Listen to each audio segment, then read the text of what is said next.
आप चंडीगढ़ आ गए और यहाँ सेक्टर 33 में जो अपना जोनल हेडक्वार्टर है वहाँ काफ़ी दिन रहने के बाद आपको सेक्टर 44 में आदरणीय कविता दीदी के साथ रहने का मौका मिला और तब से अब तक लगभग पिछले 22-23 वर्षों से आप इस पूरे साउथ चंडीगढ़ के कई सेक्टरों में बहुत प्रकार से आप लोगों ने सेवा की।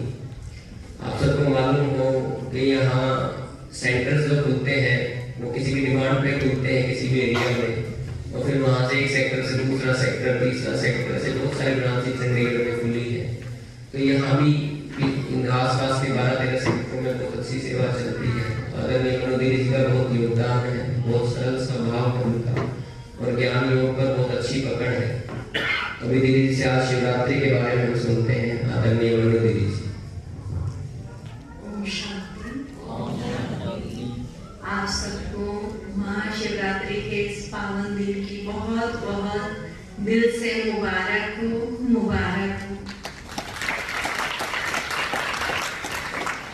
आज शिवरात्रि का रहस्य तो हमें समझ आता है कि नाम से स्पष्ट है शिवरात्रि कि परमात्मा इस घोर कलयुग की अंधेरी रात में आकर सृष्टि को पवित्र बनाने का कार्य करते हैं। यही उनका यादगार है, इसी वजह से ही।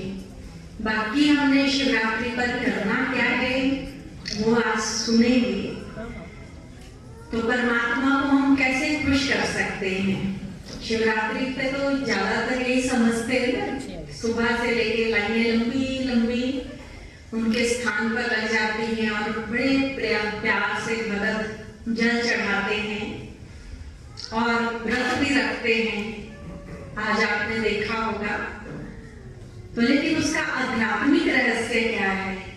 क्या आपको लगता है कि सुबह से जो हमने एक दिन पहले सोचा कि वहां शिवलिंग पर जाकर क्या चढ़ाना है, जल, भांग, धतूरा, अक्के फूल, बेर, बस होगी शिवरात्रि। एक ही दिन बस ये करना होता है थोड़ी सी देर का। क्या इससे परमात्मा खुश हो जाएंगे या हम शक्तिशाली बन जाएंगे इतनी सी बात से? वैसे भी कहते हैं कि परमात्मा तो इस धरा पर किस लिए आए हैं? क्योंकि सृष्टि पर घोर अंधेरी रात है। कौन सी? वो कोई रोशनी की कमी नहीं है। सूर्य तो अपना काम कर ही रहा है, रोशनी दे ही रहा है। और ये जो आधुनिक समय की ये लाइट्स है ये भी रोशनी दे रही है। लेकिन फर्क कहाँ है? इंसान की सोच में। जब अपने अपने लगने बंद हो गए, रिश्तों की बुनियाद कमजोर हो गई, तो उस वजह से एक मतभेद आ गया। अपने अपने नहीं लगे, वो दुश्मन नजर आने लगे। दिलों की बातें कम समझ आने लगी। वैसे तो कम्युनिकेशन के लिए देखो आजकल हम देखते हैं वायरलेस सेट ही है फोन, तो बड़ी जल्दी हमारा कम्युनिकेशन हो जाता है एक दूसरे से। लेकिन दिलों की बात घर में दूसरे कमरे में बैठे व्यक्ति के मन में क्या है वो नहीं हम समझ पाते। इसके फेस एक्सप्रेशन क्या है, ये क्या कहना चाह रहा है, इसे क्या चाहिए, वो नहीं समझ आती। और वैसे मिनटों मिनट बात हो जाती है। नंबर लगाया तुरंत और लगे और फटाफट हम बात कर लेते हैं, अपनी मन के बात जो भी है कह देते हैं। लेकिन इन चीजों में बहुत पीछे जाते जा रहे हैं। तो इसीलिए ये अंधेरी रात दूर करने के लिए परमात्मा आए हैं और आके वो हमें पहला लक्ष्य देते हैं। क्योंकि परमात्मा आएंगे तो कोई ये थोड़े कहेंगे कि ऐसे करके आशीर्वाद दिया चलो जी हो गया कार्य। परमात्मा एक शिक्षक की तरह इस समय उनका कार्य चल रहा है। आप जब मेडिटेशन कोर्स करेंगे तो फिर उसमें हमें समझ आएगी कि परमात्मा हमारे से क्या चाहते हैं। तो उसमें पता चलेगा कि परमात्मा जब धरा पर आते हैं तो वो एक ही लक्ष्य देते हैं कि हम उनके बच्चे हैं। हमने कितनी आरती प्रार्थनाओं में गाया, माता पिता बंधु सखा गाया, पर आज हम देखें तो हमें पता ही नहीं है परमात्मा से क्या हमारा संबंध है। वैसे किसी से कोई पूछे तो कह देंगे वो हमारे सब कुछ रखते हैं कि वो ईश्वर है, परमात्मा है। जब सब तरफ से आश हटती है तो क्या करता है इंसान? कहते ऊपर वाले पे छोड़ दिया, ऊपर वाले पे छोड़ दिया। पर हमें मालूम ही नहीं है कि हमारा उससे कितना गहरा रिश्ता है। गाय तमेव माता पिता तमेव तमेव बंधु सखा तमेव, अनगिनत रिश्ते गा डाले। पर हम इस कलियुगी संसार में इतने उलझ गए कि सृष्टि से पार रहने वाले परमात्मा को भूल ही गए। क्योंकि जब हम इस धरा पर आए थे तो उससे वायदा करके आए थे कि आपसे रिश्ते और बाकी सबसे तो हम सिर्फ एक्टिंग करने जा रहे हैं। लेकिन इस खेल में, इस चक्रव्यूह में हम इतने मस्त हो गए कि हम उस परमात्मा को ही भूल गए। एक चक्रव्यूह महाभारत में भी दिखाया है, याद आया? कौन घुसा था उसमें? अभिमन्यु। तो वो हम ही है, कोई और नहीं है। इस खेल में, इस चक्र में हम घुसे ऐसे, घुसते हुए तो हमें बड़ा आनंद आया, बड़ा रस आया, लेकिन याद था थोड़ा थोड़ा, उसे याद रखना है, नीचे तो जस्ट एक्टिंग है। लेकिन जब अंदर अंदर जाते रहे तो चक्र से बाहर निकलना ही भूल गए। किसी को बहुत थोड़ा सा टाइम निकाल के कुछ सेल्फ प्रोग्रेस के लिए, कई आते हैं ऐसे बहुत टेंशन में होते हैं, तो कहा जाता है कि थोड़ा सा टाइम निकालिए आप सेल्फ प्रोग्रेस के लिए। तो क्या कहते हैं, घर में बहुत सारे काम है, सुबह शाम हम बिजी हैं। एक बहन को काफी दिक्कत थी, हमने कहा सुबह आ जाइए। कहते ना सुबह तो मेरा योगा टाइम होता है। मैंने कहा कोई बात नहीं, फिजिकल हेल्थ भी जरूरी है, इवनिंग में आ जाइए। कहते इवनिंग में कोई डॉगी को घुमाना होता है, दूसरा मेरे एरोबिक्स करनी होती है, और दिन में तो टाइम ही नहीं है, कहीं कुछ करते हैं। आजकल बोलते हैं घर में बैठे बैठे बिजनेस चलते हैं, तो उसमें बिजी हूँ। वैसे मेंटल टेंशन बहुत ज्यादा है, कई बार इंसान टेंशन लेने के कारण तो खुद ही क्रिएट कर लेता है।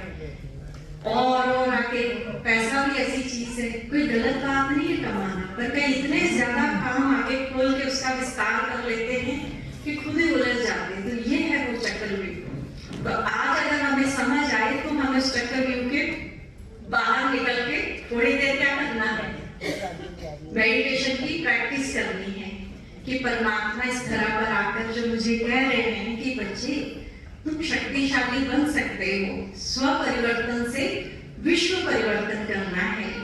तो अक के फूल भी अर्पण करते तो कौन बन गए आपके फूल? हम ही बन गए। पंजाबी में आप कहते हैं कि किसी से अक गए, पक गए, थक गए, बोर हो गए, बहुत ही कोई इरिटेटिंग लगने लग गया। रिश्तों में अक्सर आजकल ऐसे होता ही है, बड़ी देर तक कोई किसी के साथ निभाना नहीं चाहता। आजकल की जो है ये जो लेटेस्ट पीढ़ी, उन्हें बड़ा मुश्किल लगता है। तो इसीलिए परमात्मा कहते हैं मेरे पे अर्पण जाओ एक बार, तो मैं तुम्हें गुलाब के समान खुशबूदार बना दूंगा। कई अर्पण जाने से भी घबराते हैं। अर्पण किस पे जाना है? किसी गैर पे थोड़े जाना है, अपने पे। और कौन सा अर्पण करना है? बुद्धि से अर्पण, समर्पण भाव अंदर चाहिए, ताकि परमात्मा को हम सब कुछ सौंपने के बाद निश्चिंत हो जाए। और जब सब कुछ दे दिया तो वो क्या कहेगा कि आप इसे मेरी अमानत समझ के अब यूज करो। तो ये है स्व का परिवर्तन जिसकी बात कही, ये पहला परिवर्तन करना है, और इसी आधार पर विश्व परिवर्तन होगा। वो है मैंपन का अर्पण। आपने देखा होगा मंदिरों में बलि भी चढ़ाने का बड़ा नियम है, तो वो बलि यही चढ़ानी है, मैंपन की, अंदर के अहम की।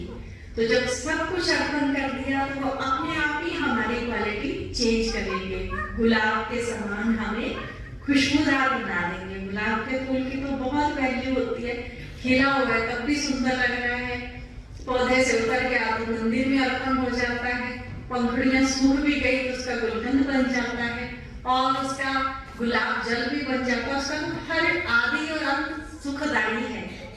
तो हम ऐसी पर्सनैलिटी बने जो हमारी भी शुरुआत और अंत अच्छा हो, और उसके बाद फिर एक नई शुरुआत होती है। क्योंकि आत्मा के लिए तो कहा है अजर अमर अविनाशी है। जब हम बार बार कह रहे हैं परमात्मा शिव का ये दिन है, तो परमात्मा कह रहे हैं तो उससे स्पष्ट ही है कि हम कौन है, हम आत्मा है। इस शरीर को चलाने वाली एनर्जी मैं आत्मा हूँ। कैसे? अगर परमात्मा दिव्य ज्योति स्वरूप, प्रकाश स्वरूप है, उनका सिंबल भी यहाँ पर बना हुआ है। लगभग यहाँ पे चित्रों में वो सिंबल बना होता है ज्योति स्वरूप। तो मुझ आत्मा का स्वरूप भी वैसा ही है, और हमें इसी चीज का अभ्यास मेडिटेशन में करना होता है कि हम ज्यादा से ज्यादा समय अपने आत्मिक स्वरूप में टिक पाए। आज आप देखें तो दुनिया में बहुत सारे उतार चढ़ाव आ रहे हैं, बहुत ज्यादा दुनिया गिरावट की ओर जा रही है। कोई इसमें शक की बात नहीं कि दुनिया प्रोग्रेस नहीं कर रही, लेकिन इनर पावर में तो बहुत नीचे नीचे जाए जा रहे हैं। बैठे बैठे इंसान को पता ही नहीं चलता कब किस बात की फीलिंग आ जाती है और सुसाइड करने बैठ जाते हैं। तो ये सब क्यों हो रहा है? क्योंकि कहीं ना कहीं शक्ति से हम दूर हैं और कहीं ना कहीं अपने भी वास्तविक स्वरूप से दूर हैं। धतूरा भी कौन सा चढ़ाना है? अंदर के जहर का धतूरा, जो ये बुराइयां है, कड़वाहट है, ये चढ़ाना है। आप फिर बेल भी चढ़ाते हैं, मन में किसी के लिए भी बैर भाव रखना ही नहीं। देखो जब हम पूजा करने बैठते हैं तो होता है कई बार, आजकल लगभग सबकी यही है प्रॉब्लम कि जब भी हम कुछ ऐसा कार्य करने बैठते हैं, भक्ति भावना या परमात्मा को याद करने, तो उस वक्त मन में किसी ना किसी की कोई नेगेटिव बात आ जाती है। आपको भी अभी भी बिठाया जाए ना कि मेडिटेशन में थोड़ा साइलेंस में बैठना, तो कहेंगे हाँ मन में तो बड़ा तेज तेज तूफान चलने लग गया। तूफान कहाँ से आया? जिसके बारे में कोई ना कोई सोच है, अंदर कुछ ना कुछ भाव है, क्योंकि हम उस नेगेटिव पर्सन की एनर्जी को रिसीव कर रहे हैं। तो जिस घड़ी हम किसी की बुराई को, भले उसने मुझे कष्ट दिया, पर हमें ये नहीं समझ आ रहा कि ये मेरे कार्मिक अकाउंट है। एक चीज तो आज ये पक्की कर ही ले कि जीवन में जो कुछ भी होता है, ऊपर नीचे कोई कुछ भी कहता है, यहाँ लग रही है वो बात मन के अंदर, दिल के अंदर, तो वो मेरे कुछ ना कुछ कार्मिक अकाउंट है। तो इस चीज में हम ये पक्का व्रत लेंगे कि हमें किसी के बारे में भी कोई भाव आ भी गया, कोई ऐसी बात नहीं है, आना भी स्वाभाविक है कि आ गया। अभी सीख रहे हैं, बच्चा भी तो क्या करता है, जब शुरू में उसको स्कूल में डालते हैं क्या करता है, उसको कहेंगे 1 लिखो बस तो चलो इजीली है, 2 लिखते हुए, A लिखते हुए कितनी गड़बड़ करता है। तो बार बार क्या करता है, उसे लिखवा के प्रैक्टिस करवाता है उसका टीचर। तो कोई बात नहीं, आज हम सीखेंगे ये चीज, बार बार मन में वो भाव आएगा, लेकिन मन कितना साफ स्वच्छ हो जाएगा, तभी तो इस मन मंदिर में परमात्मा की मूर्त बस सकेगी। तो आज ये वाला व्रत भी पक्का याद रखना है। वो व्रत तो होता है सुबह से लेकर रात तक भूखे रहे, कुछ खाना नहीं, उपवास करना है, लेकिन उसका भी अर्थ नहीं पता। उपवास, चलो पेट का व्रत तो आजकल वैसे ही हेल्थ के हिसाब से बहुत ही अच्छी चीज है, शरीर एक मशीनरी है, इसको रिलैक्स करना चाहिए। एक दिन अन्न का त्याग कर दिया, बहुत अच्छी बात है, लेकिन हमें अपनी सेल्फ प्रोग्रेस के लिए कौन सा व्रत रखना है? मन का उपवास रखना है। उपवास शब्द का अर्थ है ऊपर में बुद्धि का वास, उस परमात्मा के पास। नीचे भले कर्म क्षेत्र पर हम कर्म कर रहे हैं, लेकिन मन बुद्धि कहाँ है? परमात्मा के पास। मन को खाली रखना है, ताकि बस एक ही छवि बार बार इस मंदिर में, मन मंदिर में नजर आए, और वो आए सिर्फ और सिर्फ उस परमात्मा की। तो इसीलिए इस व्रत में अगर हम कामयाब हो गए तो हमें जीवन में सब प्रकार की सिद्धियां अपने आप हासिल होती जाएंगी। व्रत वैसे भी कुछ प्राप्ति के लिए किया जाता है ना, तो परमात्मा कुछ साधारण कार्य के लिए इस धरा पर आते। नॉर्मल तो हम क्या होता है, रोज गए उनके आगे, तो आज ये डिमांड पूरी कर दो, आज ये कर दो, छोटी छोटी, हमें ये भी नहीं पता कि उनसे लेना क्या चाहिए, ये भी नहीं मालूम। क्या हम रोज छोटा छोटा, आपको लगता है कि राजा के बच्चे को रोज ही राजा के आगे खड़े होकर मांगना है? वो तो बच्चा है, वारिस है, हकदार है, उसके तो हर चीज उसके वश में है ना। माँ बाप के तो बच्चे वैसे भी लाडले होते हैं, कहते हैं लाड से मेरे राजा बच्चे, कहते हैं अक्सर पेरेंट्स को देखा होगा, राजा नहीं, राजे नहीं, ऐसे करके कोई बात समझानी होगी, रोकना होगा तो बड़े प्यार से ऐसे कहते हैं। तो उसी तरह हम सब भी कौन हैं? परमात्मा के बोलिए राजे बच्चे हैं। तो एक अच्छे सेल्फ एस्टीम के साथ, एक सेल्फ रिस्पेक्ट के साथ हम ये वाला थॉट याद रखेंगे कि हम परमात्मा के राजे बच्चे हैं। तो जो राजा बच्चे होते हैं वो कभी भी गंदगी में पाँव नहीं रखते। तो हमने कौन सी गंदगी में नहीं रखना? दूसरों की नेगेटिविटी, कैसा भी बिहेव है, हमने खुद को बचाना है। तो अगर बाहर बारिश हुई हो और बहुत गंदा हो, कीचड़ हो, हम क्या करते हैं? बड़ा बच बच के चलते हैं, ऐसे थोड़ा जानबूझ के चलेंगे जहाँ कीचड़ है वहां जाके घुसेंगे, पता ही है रोड पे यहाँ खड्डा है, पैर नहीं रखते, कई बार होते हैं छोटे छोटे खड्डे हो जाते हैं, हर तरह से बचने की कोशिश करते हैं। अच्छा गाड़ी है, गाड़ियां क्रॉस होती हैं, उधर से भी बचने की कोशिश करेंगे, इधर से भी। तो अब हमें याद रहेगा कि हम परमात्मा के राजा बच्चे हैं, तो मुझे हर तरफ से बचना है, हर किसी के नेगेटिव बिहेव से। चलो मन में कहा एक आधी बार आ भी गया तो क्या करना है, हारना नहीं है, हमें इस चीज पे लगे ही रहना कि बार बार मुझे ठीक करना ही है, क्योंकि मेरा मन क्या है, अमृत कलश के समान है, मुझे इसमें जहर नहीं भरना। कहते हैं ना कि देवताओं को अमृत कलश मिला था, वो कोई और नहीं, मुझे ही बनना है। परमात्मा मनुष्य से देवता बनाने के लिए ही सृष्टि पर आए थे और वो मुझे ही ज्ञान के अमृत का ये कलश दे रहे हैं। तो कहाँ रहेगा, सिर पे उठा के तो कोई कलश सारा दिन रखेगा नहीं, हमारा जो सिर है यही कलश है, इसीलिए शिवलिंग पे कलश भी दिखाते हैं, इसकी एक एक बूंद गिरती रहती है शिवलिंग के ऊपर। तो परमात्मा कहते हैं मुझे नहीं, ये आपको जरूरत है, ताकि आपका ये कलश, सिर रूपी कलश भरा हो अमृत से, और एक एक बूंद अंतरात्मा पर टपकती रहे, मानो एक एक शुद्ध विचार मन के भीतर आता रहे और अंदर का, भीतर का शुद्धिकरण होता रहे। तो इसलिए ये सारा व्रत हमने पक्का करके रखना है। तो इस चीज में पक्के रहना, क्योंकि नेगेटिव एनर्जी दुनिया में बहुत है। नेगेटिविटी से बचने के लिए हमें नेगेटिव रिसोर्सेज की जो भी चीजें हैं उनसे भी बचना है। जैसे फोन पे भी नेगेटिव मैसेज आते हैं, मार, चलो थोड़ा बहुत तो आ भी गया, कोई एक आधे मिनट का न्यूज आपने सुन भी लिया, क्योंकि दुनिया में भी क्या है, नेगेटिव घटनाएं, कोई प्राकृतिक आपदाओं से जुड़ी हुई, कहीं किसी ने किसी को मारा, मर गया, बहुत सारी चीजें हैं। लेकिन हमें याद रहे, अगर परमात्मा शांति का सागर है तो हम भी उसके बच्चे मास्टर शांति के सागर, शांति दूत हैं। तो अगर हम परमात्मा को प्रसन्न करना चाहते हैं तो उनके जैसी क्वालिटी अंदर धारण कर ले। कोई भी दुनिया में माँ बाप है, उनको अच्छा लगता है कि बच्चा उनसे 10 कदम आगे जाए। हर माँ बाप आगे तो यही सोचते हैं, हम अगर ऐसा करावा पहले तो हमारा बच्चा इससे कई गुना ज्यादा अच्छा करे। हमने जो चीजें पढ़ाई के टाइम यूज की या जो डिग्री ली, हमारा बच्चा हमारे से 10 गुना ज्यादा जाए। पेरेंट्स कितना अंदर कंट्रोल करते हैं, नहीं अभी नहीं, हमने अपने लिए लेना, बच्चे के लिए लेना, क्योंकि वो आगे उसकी प्रोग्रेस होनी चाहिए। तो उसी तरह परमात्मा भी चाहते हैं कि आप मेरे बच्चे हो तो मेरे से मेरे समान कार्य करके दिखाओ।